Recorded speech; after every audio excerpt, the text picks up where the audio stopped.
Son 3 versos, hermanos, que de manera alternada leeremos.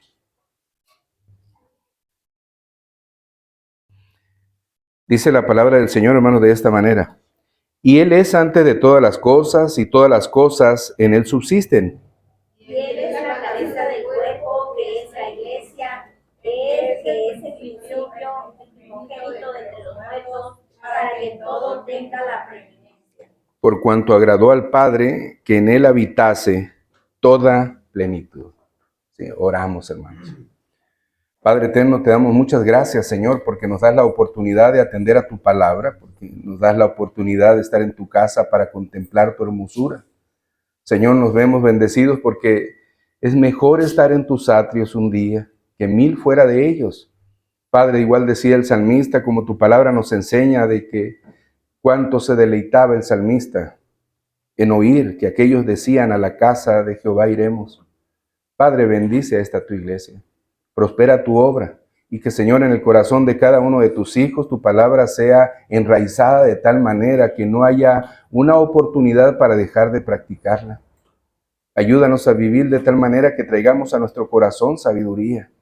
Ayúdanos, Señor, a que cada día para nosotros sea una gracia maravillosa contemplada como un milagro que tú nos otorgas por misericordia, pero con el único propósito de vivir para tu gloria. Bendice, pues, Padre, lo que hemos de hablar. Bendice, Señor, lo que se ha de practicar. En el santo nombre de tu Hijo amado Jesús, oramos. Y en este nombre decimos amén. Amén. Hermanos, en la carta que Pablo escribe a los colosenses, si recuerdan, el domingo pasado estuvimos hablando de Cristo como Dios, porque Él es la imagen del Dios invisible, el primogénito de toda creación. Hablamos de Cristo como Dios, pero en su obrar, en su condición creacionista y de sustentación. ¿Sí recuerdan, hermanos, que decíamos que no solamente Él creó todas las cosas, sino que también las sustenta? Esto habla de soberanía, habla de omnipotencia. No solamente, hermanos, creó las aves del cielo y las dejó al garete para que ellas vivieran como quisieran. No, hermanos, las sustenta, las cuida. La vegetación, las flores, que nunca vistieron con tanta elegancia. Salomón nunca vistió con tanta elegancia como algunas de ellas. Hermanos, el Señor tiene cuidado hasta de la vegetación. El frío, el calor, la lluvia.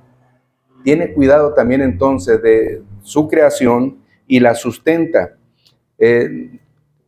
Esto nos lleva a pensar, hermanos, no solamente como este Cristo, Dios, en su condición de creación, sino que en este Cristo, en su condición como el reflejo visible del Dios invisible, a quien el Señor ha dado a conocer. En el verso 16 y en el verso 17 de este capítulo 1, dice el apóstol Pablo que Cristo es el primogénito de toda la creación, el primero de toda la creación, no necesariamente, hermanos, en el primero de ser creado, sino que esta palabra, como la entendíamos, tiene que ver con la preeminencia que Él tiene sobre todas las cosas, pues todas las cosas por Él fueron hechas y sin Él nada de lo que fue hecho ha sido hecho.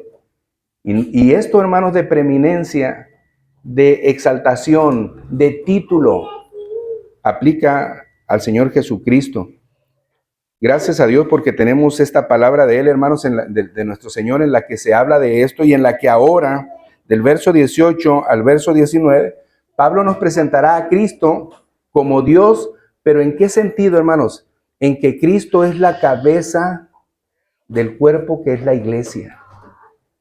Es interesante mirar, hermano, no solamente Cristo es Dios en la creación y en la sustentación, sino que Cristo es Dios también, hermanos, en la forma que Pablo lo presenta en la carta a los Colosenses en este capítulo, en el que es cabeza de la iglesia, en el que Él es la cabeza de la iglesia o la cabeza del cuerpo que es la iglesia. Leo el verso 18 y el verso 19 otra vez. Y Él es la cabeza del cuerpo que es la iglesia, el que es el principio y el primogénito de entre los muertos, para que en todo tenga la preeminencia, por cuanto agradó al Padre, dice el verso 19, que en Él habitase toda la plenitud. Primera a los Corintios capítulo 12 y Romanos capítulo 12 nos hablan de ese cuerpo, pero nos habla ahora, hermanos, en función de los miembros que forman parte de ese cuerpo, de cuál es su deber, de cuál es su unión entre unos y otros, de cómo es que Dios ha dado una gracia maravillosa a través de los dones para el ejercicio de la edificación de ese cuerpo del cual Cristo es la cabeza. Volvemos a pensar en esto, hermanos. Pablo nos está hablando en 1 Corintios 12 y en Romanos 12 de esta condición de los miembros de un cuerpo. Pero ahora Pablo, hermanos, vuelvo a recalcar, nos habla de Cristo como la cabeza. Algo que pasa en el cuerpo. Todos los miembros están unidos entre sí. Todos los miembros tienen interconexión. Todos los miembros se socorren. Esto es algo que en el cuerpo debe de suceder, pero esto es algo que también en la iglesia debe de suceder. Pablo en la carta a los Efesios, en el capítulo 5, nos habla de la iglesia. ¿Recuerdan ustedes como qué, hermanos? En una analogía, ¿como qué? Como el matrimonio, la esposa. Y luego dice el apóstol Pablo al finalizar este capítulo 5, mas yo digo esto respecto de Cristo y de la iglesia, no de los matrimonios, pero los compara con el matrimonio. En Romanos 12 y en 1 Corintios 12, Pablo habla esto, hermanos, acerca del cuerpo y de los elementos que conforman un cuerpo. Y vuelvo a recalcar, y ahora Pablo nos habla de Cristo como la cabeza de ese cuerpo, que es la iglesia. Hermanos, ¿por qué recalco esto? ¿Por qué hago énfasis en esto de que Cristo es la cabeza? Anatómicamente, hermanos, la cabeza no está separada del cuerpo. Anatómicamente el cuerpo está unido a la cabeza, lo mismo que no podemos mirar en las Escrituras, porque en ninguna parte de las Escrituras mencionan que Cristo es ajeno a la iglesia. No, hermanos, Cristo es la cabeza de la iglesia. Y de la manera que cuando tenemos en la cabeza o tenemos en el cuerpo la cabeza ordena a cada órgano y miembro del cuerpo las funciones específicas y vitales, y aún, hermanos, las no vitales, para que ese cuerpo funcione. Es lo mismo que sucede en la iglesia. Es lo mismo en lo que debemos nosotros de tener entendido, que si Cristo está unido a la iglesia, la Biblia lo recalca y lo describe de esa manera tan enfática, hermanos, entonces la iglesia debe de vivir sujeta a la cabeza que es Cristo. Cuando esto no es así, entendemos claramente que hay una disfunción en la iglesia. Y decía Pablo cuando le encargó a Tito, diciendo lo que lo iba a dejar en la isla de Creta, era para corregir las deficiencias que había en la iglesia. Cuando hay algo que no funciona muy bien en el cuerpo, ¿qué hacemos, hermanos? Vamos donde el médico. Y el médico determinará las condiciones, el diagnóstico y las cosas necesarias para que ese cuerpo funcione, para que el hígado funcione, para que el riñón funcione, siempre y cuando, hermanos, todo está respaldado por la soberanía de Dios. Dios determina lo que funcionará y lo que no funcionará. Pero tenemos esta ayuda de los médicos. El Señor Jesucristo llamó a Lucas como médico y andaba junto de él como uno de los apóstoles. Esto, hermanos, es para entender que si algo no está funcionando es que no hay una sujeción a la cabeza. No sé si ustedes hayan de alguna manera escuchado, hermanos, que hay quienes dicen, bueno, yo me interesa Cristo, amo a Dios. Pero creo que, y esto, hermanos, pasó en el tiempo de la pandemia de hace unos 2 años, pero creo yo que yo puedo seguir en la casa adorando a Dios, creo que puedo seguir en la casa escuchando alguna predicación, creo que puedo seguir en la casa haciendo lo que me podía estar haciendo en la iglesia. Y además, hermanos, muchas personas marcan a la iglesia como hipócrita. Indistintamente como sea la iglesia de este lado del cielo, hermanos, Cristo es la cabeza de la iglesia. Si nosotros pensamos en la carta a los Corintios que estábamos estudiando hace unos 3 domingos atrás, nos daremos cuenta que la condición de la iglesia de Corinto donde estaba instalada, de la inmoralidad en la que vivía, de la falta de disciplina que ejercían y de todas las cosas, hermanos, que tenían por infiltración de las filosofías griegas, algo que estaba pasando en la iglesia de Colosas también. Algunos estaban más relacionados con el estoicismo, que buscaban a los estoicos, a los filósofos, para tener de ellos un conocimiento. Y algunos de ellos buscaban respaldar no solamente la fe en Cristo, sino el conocimiento y la intelectualidad para poder proyectarse, para poder estar plenos. Cuando Pablo hace mención de esto, hermanos, nosotros tenemos que entender que al ser Cristo la cabeza, el resto del cuerpo, para que no haya deficiencias, tiene que sujetarse estrictamente a Cristo, a la cabeza. Es triste pensar, vuelvo a decir, hermanos, que hay quienes se están en esa condición. Y es porque decir, todo está bien con Dios, pero la iglesia no. Hermano, la iglesia de Corinto, con todos los errores que tenía, Pablo empieza en la primera carta a los Corintios, los primeros versos, refiriéndose a una iglesia santa y santificándose. Una iglesia que con todos los defectos que tenía era la iglesia del Señor, es la iglesia del Señor. Una iglesia como la que hoy tenemos, que tiene defectos y que están sujetos a corrección, que están sujetos, hermanos, a estarse a través de la palabra exhortando, corrigiendo, para que nuestra sujeción a Dios sea más clara, más comprensible y más ejercitable. Ayer conocíamos menos del Señor que ahora. Y cuando digo ayer no me refiero literalmente a ayer, 24 horas atrás, me estoy refiriendo al pasado. Antes, hermanos, era necesario que se nos dieran comidas blandas.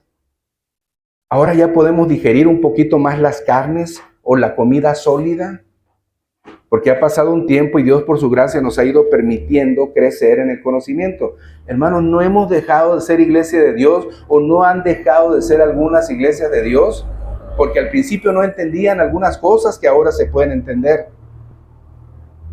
Pero es muy diferente llegar a ese pensamiento, hermanos. El que la iglesia esté como cuerpo de Cristo, que Cristo es la cabeza, confronta a muchos y debe de confrontar a muchos cristianos a que ese pensamiento no es correcto, de ninguna manera. Algunos que abiertamente están en sus hogares ahora, en vez de estar en la casa del Señor, adorando al Señor, sirviendo en alabanza y glorificando su nombre al Señor, están haciendo mal. Aun cuando quieran justificarse de decir, pero es que yo estoy bien, mira, estoy escuchando a fulano pastor en el internet, y lo que se hace en la iglesia, ¿qué es? Vamos y escuchamos la predicación, vamos y podemos entonar cantos y algunas cosas parecidas, pero hay cosas que no se hacen en el internet, y no justifico que el internet sea viable para adorar a Dios. Dios ha otorgado un pastor en tu iglesia local, y esto lo digo para la iglesia local y para quien nos escuche en cualquier parte. Dios ha otorgado un pastor en tu iglesia local y unos hermanos de los que tú estás adheridos a ellos como un cuerpo, en los que tú eres miembro de ellos, y ambos deben de necesitarse. Nadie debe de decir no te necesito. Formamos parte de ese cuerpo que está sujeto a la cabeza, que es Cristo. Pero si tú que me escuchas en algún lugar, ¿piensas esto? Estás acertado. Pero si piensas esto y estás en casa, estás disfuncionando. No es la parte correcta. Dice el salmista en el Salmo 133, mirad cuán bueno y cuán delicioso es habitar los hermanos juntos en armonía. Hermanos, la antesala de la eternidad es ahora, la iglesia. Si no podemos estar juntos ahorita aquí, si no podemos alabar juntos ahorita aquí, si no podemos escuchar una hora la predicación de su palabra aquí, hermanos, en la eternidad no hay manera de medir los tiempos. Cantaremos eternamente y para siempre. Todo será un júbilo glorioso. Esta es la antesala. Esta es la preparación, por decirlo de alguna manera. Nuestro Señor es el pastor. Y si, hermanos, no queremos sujetarnos al pastor que es la cabeza de la iglesia, y no me refiero al pastor Mario, me refiero a nuestro Señor como el pastor, como la cabeza, como el creador, como el sustentador de todas las cosas, estamos en un serio problema. Cristo es la cabeza de la iglesia. Hermanos, y si como miembros del cuerpo o como parte del cuerpo no entendemos esto, se ve claramente manifestada nuestra falta de compromiso con Dios a través de la iglesia. Se ve claramente, hermanos, manifestada en nuestra falta de devoción, en la atención de la palabra de Dios, en la estructura que nos da, en lo que nos enseña a través del Antiguo y Nuevo Testamento. a través de aquellas cosas que eran sombra de lo que había de venir y que se cumplía en Cristo. Cuando no atendemos a la palabra, hermanos, seguiremos ignorantes toda la vida, pero diciendo que amamos a un Dios al que no conocemos. ¿Por qué, hermanos? Porque simplemente no estamos adheridos a la cabeza, porque la cabeza no nos está nutriendo, no nos está dando vida.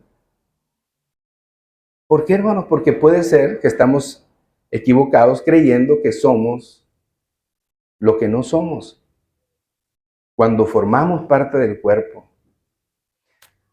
Si dijéramos, hermanos, cuando hay una herida en el cuerpo, ¿qué pasa con el mismo cuerpo?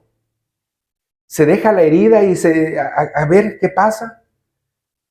¿O será, hermanos, que la mano que está herida espera la ayuda de la otra mano cuando le trae un poco de mertiolate, dijéramos, que ahora creo que no se debe usar el mertiolate, pero trae algo para curar la herida y luego le pone una venda y luego le cuida y le protege y se toma un medicamento? Entonces ya la boca también formó parte de la elaboración del plan de salud para ese brazo, porque están unidos todos y esta orden viene del cerebro que sufrió el dolor por la herida que sufrió la mano. Hermanos, hay tal interconexión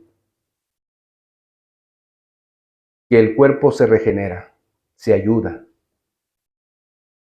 ¿Por qué? Porque está adherido a la cabeza. Hermanos, pero si tú no estás adherido a la iglesia, a la cabeza, vas a ser indiferente, vas a ver la herida del otro miembro y no vas a hacer nada para ayudarle. ¿Por qué? Quizá porque no tengas la capacidad de hacerlo, quizá porque no tengas el amor para hacerlo, porque en esto conocemos que amamos a Dios en que amamos al hermano. Si no amamos al hermano a quien vemos, ¿cómo decimos que amamos a Dios a quien no vemos? Entonces no hay una estrecha relación entre unos y otros, lo cual también da testimonio de que no estamos adheridos a la cabeza. Por esto es muy importante que nosotros entendamos esta analogía, que es una realidad. Cristo es la cabeza de la iglesia, porque el cuerpo de Cristo es la iglesia y Cristo es su cabeza. Hermanos, hay razones por la cual muchos cristianos no crecen en el carácter de Cristo. Dijo el apóstol Pablo, hay en nosotros el mismo sentir que hubo en Cristo Jesús. Hay muchos que no crecen en el carácter de Cristo, hermanos, porque están tan desasociados unos de otros, como lo que acabo de mencionar. Estamos tan distantes unos de otros. Hermanos, el cuerpo no está distante. Estamos unidos de tal manera que mis dedos forman parte del cuerpo y aún el movimiento de cada porción del dedo tiene una razón de ser. Y va en función de las demandas de la cabeza. ¿Cómo es el amor que expresamos entre unos y otros? ¿Cómo es el arraigo que sentimos entre unos y otros? Hermanos, si no estamos haciendo lo que Dios demanda y aún si no estamos haciendo en facultad de los dones recibidos la edificación de los demás, hermanos, no estamos estando adheridos a la cabeza. Esa manera de indiferencia, ese distanciamiento entre los miembros que se llega a dar, no pudiera darnos a entender que hay una estrecha relación entre la cabeza y el cuerpo. Porque, hermanos, si Cristo es la cabeza, acuérdense, hermanos, que Cristo es la imagen del Dios invisible, que Cristo es el primogénito de toda creación, y si Cristo es el dueño de la iglesia, ¿se acuerdan la declaración de Pedro cuando el Señor le dice, bueno, Pedro, ¿y tú quién dices que es el Hijo del Hombre? Pedro contesta, ¿tú eres el Cristo o tú eres el Hijo del Dios Altísimo? Qué declaración tan completa la de Pedro, hermano, y la declaración de Pedro no necesariamente le hace vivir perfectamente como un ser humano, porque Pedro siguió pecando. Pero en esa estrecha relación que hay entre Cristo y Pedro, porque Cristo era cabeza de Pedro también, hermanos, Pedro se arrepiente de sus pecados. Pedro vive una vida entregada para el Señor. Pedro vive en una relación estrecha con sus hermanos. Pedro muere para la gloria de Dios, porque hay una estrecha relación entre el cuerpo o entre el cristiano y Cristo, que es la cabeza. Hermanos, hablando de esto y pensando en esto, nos debe de llevar a hacer una pregunta. Mire, cuando Pablo se refiere a que Cristo es la cabeza de la iglesia, o la cabeza del cuerpo que es la iglesia, lo primero que está pensando Pablo, hermanos, lo primero que está pensando es en el señorío y en la autoridad de Cristo sobre la iglesia. Ese es lo primero que está pensando. Después pensaremos en otras cosas que también implican esto, pero lo primero que Pablo piensa es el señorío y la autoridad de Cristo. Y esto nos llevaría a una pregunta. ¿Es Cristo, hermano, la autoridad en tu vida? ¿Es Cristo el Señor de tu vida? ¿Cuántas personas han escuchado en alguna ocasión acerca de recibir al Señor Jesucristo como su Señor y Salvador? ¿Cuántas personas levantan la mano y dicen que sí? Pero en el resto de su desarrollo de vida, ¿cuántas personas viven acordes a aquel a quien han llamado Señor? Porque cuando alguien llama a alguien Señor, se vuelve esclavo de aquel a quien llama Señor.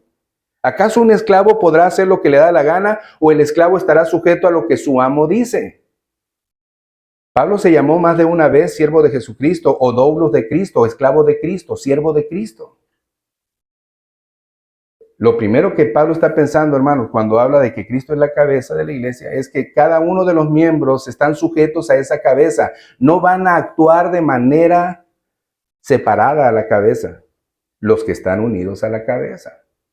Pero si hay alguien que cree que está unido y no está unido, va a vivir deliberadamente como le parezca cómodo y agradable hacerlo, lo cual no necesariamente glorifica a Dios. Acuérdense que el Señor dijo a través de Pablo en Efesios capítulo 2, verso 10, somos hechuras suyas, creados en Cristo Jesús para buenas obras, las cuales Él preparó de antemano.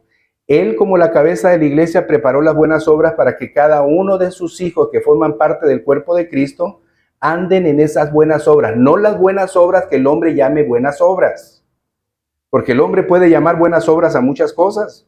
Y dijo el profeta Isaías que nuestras mejores buenas obras que pudiéramos hacer delante de Dios son llamados trapos de inmundicia. Entonces no es lo que yo pienso hacer, es lo que el Señor da para que yo ande en ellos. Por eso cuando Pablo habla, Cristo es la cabeza, es señorío y autoridad. Y la iglesia, hermanos, no puede estar viviendo en función de lo que le parezca hacer, decidiendo lo que le parezca decidir, practicando lo que le parezca practicar, adorando como quiera adorar, predicando como quiera predicar, cantando como quiera cantar. Pablo dijo, hermanos, que deberíamos de ser exhortados y confrontados con salmos, himnos y cánticos espirituales. Bueno, lo que miramos en la palabra de Dios es que Dios ordena y legisla todas las cosas, y la iglesia, como está sujeta a la cabeza, debe de hacer lo que la cabeza dice para honra y gloria de aquel que por su gracia nos llama miembros de la familia de la fe. Ya no somos extranjeros, dijo Pablo. Ahora somos conciudadanos de los santos y miembros de la familia de Dios. Por eso la pregunta, hermanos, ¿Cristo es mi cabeza? ¿Cristo es mi Señor? ¿Cristo es mi autoridad? Piensen en esto, hermanos. ¿Cristo es mi cabeza? ¿Yo formo parte del cuerpo de Cristo? Y muchos pudiéramos decir, bueno, yo sí formo parte del cuerpo de Cristo. Entonces, ¿Cristo es mi cabeza? Oh, sí, Cristo es mi cabeza. Entonces, ¿Cristo es mi autoridad? Pues, Cristo es mi autoridad. Entonces, ¿Cristo es tu Señor? Pues, Cristo es mi Señor. Hermanos, ¿se mirará esto en lo que hacemos?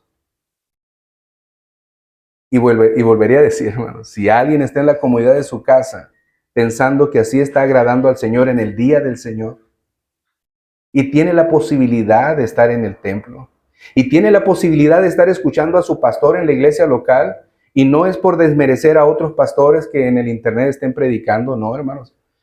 De hecho, nuestro deseo es que lo que ahora se graba, o se predica y se graba, sea para que la iglesia se edifique, no para que cambie un lugar por otro. No, hermanos, la iglesia debe de estar aquí reunida en la iglesia local. La iglesia donde estás tú, hermano, que me escuchas, debe de estar tú en esa iglesia local donde tú eres edificado por tu pastor, no por el pastor Mario.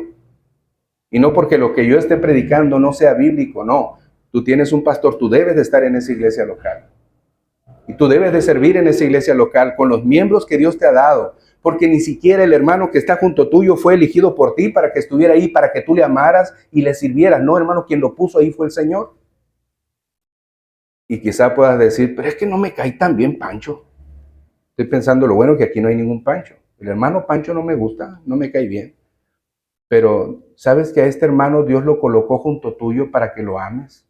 Para que le sirvas a través de la gracia que Dios te dio con su don y con tu don. Para que como miembros del cuerpo de Cristo funcionen los dos para su gloria. Por eso la pregunta, hermanos, es, ¿Cristo es tu cabeza? ¿Cristo es tu Señor? ¿Cristo es tu autoridad? ¿Cristo es tu Dios? Lucas 6:46. Lucas capítulo 6, verso 46.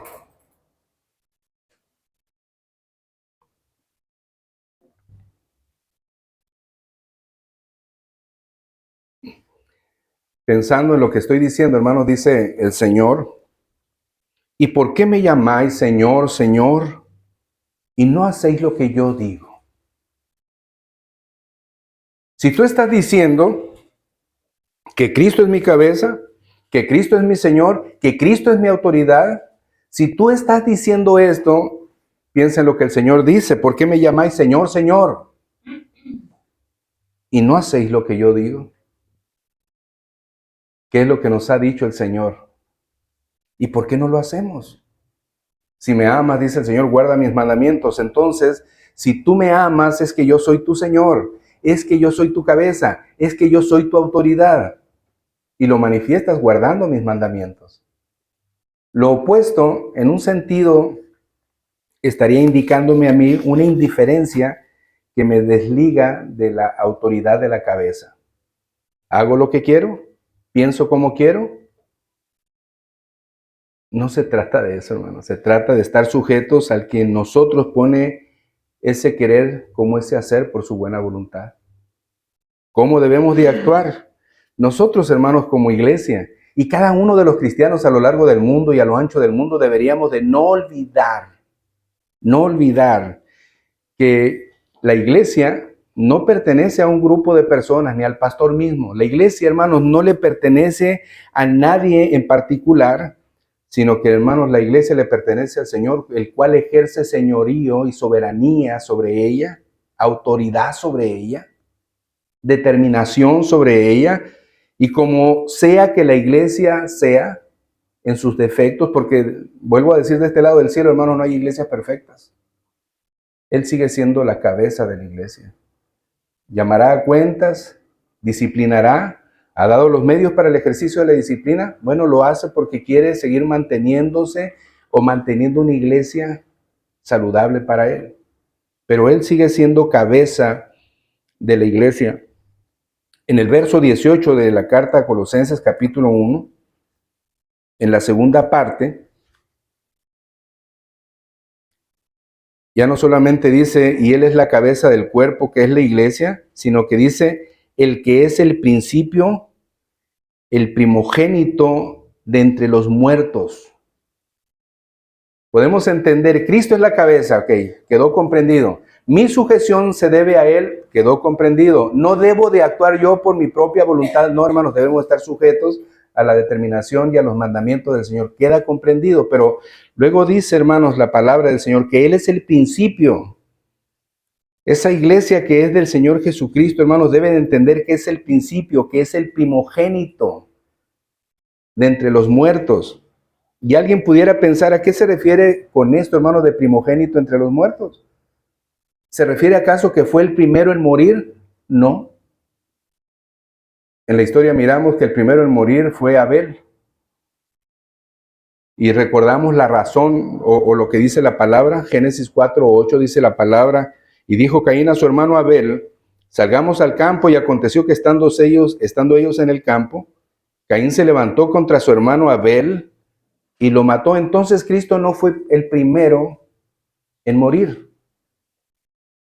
Dice el verso 18 en la parte B, el que es el principio, el primogénito de entre los muertos. No, hermanos, no fue el primero en morir. Entonces sería el primero en resucitar tampoco. No fue el primero en resucitar. ¿Se acuerdan de la hija de Jairo? En los evangelios nos habla de la hija de Jairo. El mismo Señor Jesucristo dice, no está muerta. Y algunos de los que estaban ahí dicen, se burlaron. Alguien que resucitó primero fue la hija de Jairo, el hijo de la viuda de Naín, y Lázaro, el amigo de Jesús. Entonces Jesús no fue ni el primero en morir, pero tampoco fue el primero en resucitar. Pero hermanos, la manera en la que Cristo resucita es una manera gloriosa que no ha sucedido antes. Dice la palabra de Dios que esta resurrección está reservada para la segunda venida del Señor Jesucristo. Resucitar en una condición parecida a la de Cristo. Así que el Señor, hermanos, fue resucitado para no ver muerte, fue resucitado en esa condición para ascender al cielo, fue resucitado en esa condición para ser glorificado. Y esto lo podemos entender, hermanos, porque Él es preeminente, porque Él es el primero que recibe la honra y la gloria por tal manifestación de poder.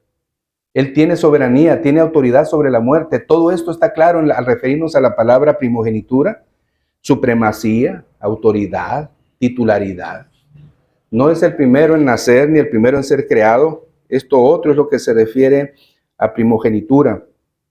Primera a los Corintios capítulo 15, verso 20. Nos dice la palabra de Dios, mas Cristo ha resucitado de los muertos.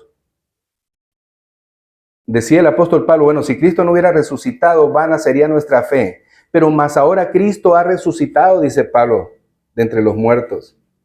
Y agrega una palabra diciendo, primicia de los que durmieron es hecho. ¿Qué se refiere Pablo con esto, hermanos? Porque esto va en relación a lo que dice en Colosenses, cuando Él es el primogénito de entre los muertos, para que en todo tenga la preeminencia. Cuando Pablo dice en la carta a los Corintios, mas ahora Cristo ha resucitado de los muertos, primicia de los que durmieron, es hecho. Para nosotros es maravilloso.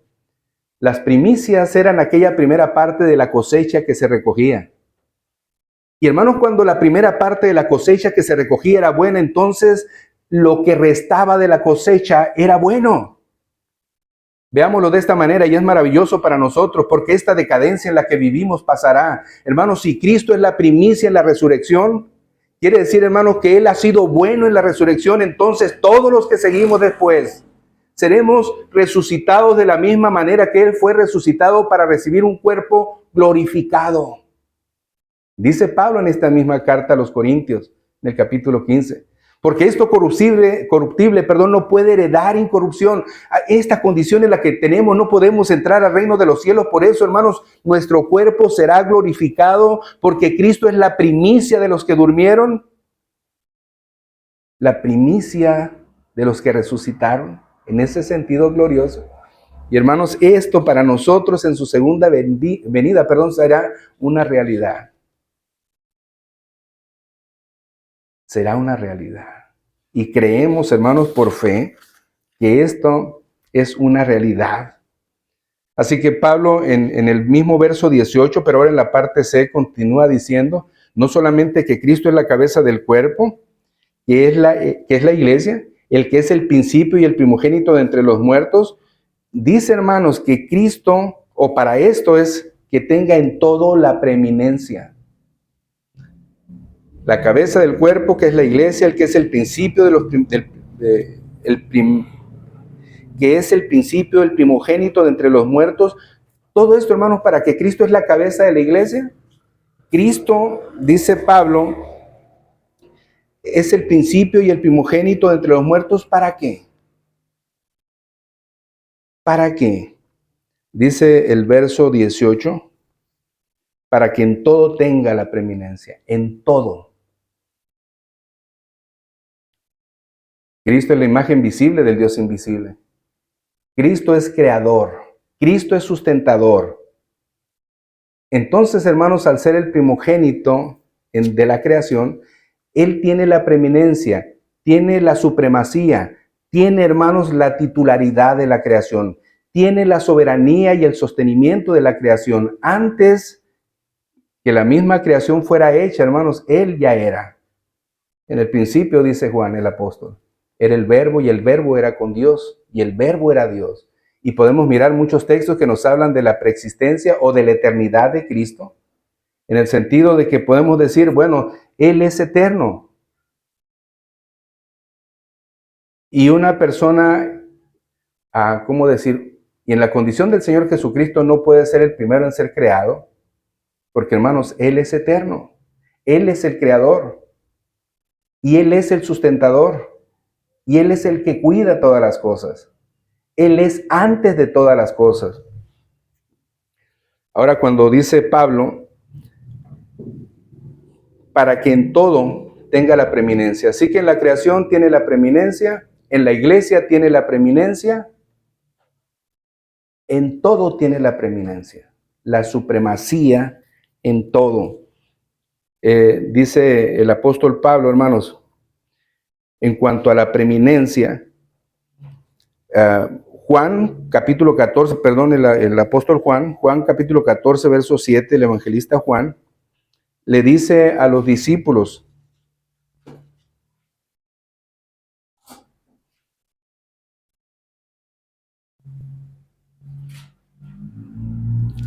si me conocieras o si me conocieses, también a mi Padre conoceríais. Y desde ahora le conocéis y le habéis visto. ¿Qué es lo que está diciendo el Señor Jesús a sus discípulos? Si me conocieseis, también a mi Padre conoceríais. ¿Por qué, hermanos? Dice el Señor, desde ahora le conoceréis y le habéis visto. Y Felipe le dice, muéstranos al Padre. Hermano, quizás Felipe estaba con la idea de los fariseos de decir, bueno, muéstranos al Padre, haz una señal para que nosotros miramos que tú eres el Padre. Y dice Jesús, tanto tiempo he estado con vosotros y me piden que les muestre al Padre, pues el Padre y yo somos uno solo. Dicho de otra manera, las obras que yo he hecho muestran al Padre en mí. Yo y el Padre uno somos. Lo que yo he obrado manifiesta esto. No desliga, hermanos, a Cristo de Dios, no. Confirma que Cristo es Dios. Así que la preeminencia de Cristo sobre todas las cosas. Y volveríamos otra vez, hermanos, a pensar. ¿Cristo es preeminente en tu vida? ¿Cristo es, hermanos, lo más maravilloso en tu vida? ¿Cristo es supremo en tu vida? ¿Cómo es Cristo, hermanos, en tu vida? ¿Ocupa el primer lugar? ¿O cómo miras a Cristo en tu vida? Dice la palabra, hermanos, por cuanto agradó al Padre que en Él habitara toda la plenitud. Lo mismo que dice Pablo aquí, lo dice en el verso 9, donde dice que en Cristo habita toda la plenitud de la deidad. Kaitoqueo, esta palabra, hermanos, significa morar permanentemente. Y no es que Cristo esté lleno de Dios. No, hermanos, es que Cristo es Dios. Es que Dios habita permanentemente en Cristo. Es como cuando decíamos el domingo pasado, me parece el domingo pasado, hay quienes llegan a decir que la Biblia contiene la palabra de Dios. Hermanos, esto es una mentira, no es cierto. La Biblia es la palabra de Dios totalmente, de principio a fin. No la contiene, es. Y hay quienes pudieran decir que Cristo tiene llenura de Dios. No, hermanos. Cristo plenamente es Dios, porque Dios habita plenamente en Cristo, eternamente y para siempre. Eso es lo que dice la palabra en griego kaitoqueo. Ahora, pensando en esto otra vez, hermanos, para que en todo Cristo tenga la supremacía, pensando en la plenitud de Dios en Él, pensando en la supremacía que hay en el Señor en todas las cosas, la pregunta sería, hermanos, ¿Él es preeminente en tu vida? Él es cabeza de tu vida. Él es Señor de tu vida. Hermanos, si yo le hiciera la pregunta esperando la respuesta, yo creo que la mayoría diríamos que sí. Yo creo que todos diríamos que sí. Pero hay veces que somos muy dados a hablar a la ligera. Dice el proverbista, lazo es al hombre hacer voto de consagración y después reflexionar. Lazo es al hombre y después pensar lo que dijo. ¿Por qué digo esto, hermano? Miren, si Cristo es preeminente en su vida, piense en esto, hermano, si Cristo es preeminente en su vida, yo le preguntaría, ¿cómo es, hermano, su estado devocional? ¿Cómo es su vida devocional? ¿Cómo va en relación a sus compromisos devocionales con Dios? ¿Cómo va a su tiempo de oración con Dios? ¿Cómo a su tiempo de estudio, de lectura con Dios? ¿Cómo va? Si Cristo es supremo en su vida, si Él es el preeminente, si Él es lo más importante, si Cristo es preeminente en su vida, hermanos, ¿por qué no hay evidencia de ello en sus matrimonios? Si Cristo es soberano en su vida, hermanos, ¿por qué hay soberbias en sus matrimonios? ¿Por qué hay esa manera en la que, y no estoy pensando en, ¿cómo decir?, de un matrimonio con un no cristiano? Podemos entender que alguno, el que no es cristiano, no tenga ese apego por la conducta cristiana, pero ¿no es acaso que el Señor demanda que la mujer sin palabras se gane a su marido? Lo mismo sucedería con el esposo, que sin palabras se gane a su mujer. ¿No es acaso lo mismo? Pero si Cristo es preeminente en su vida, su testimonio va a ser en relación a eso.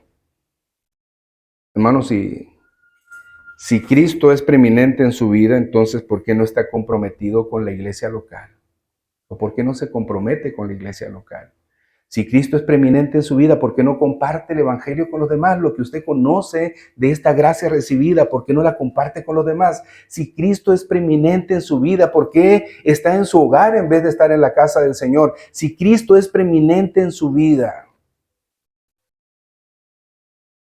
¿por qué los domingos solamente nos vestimos de santidad?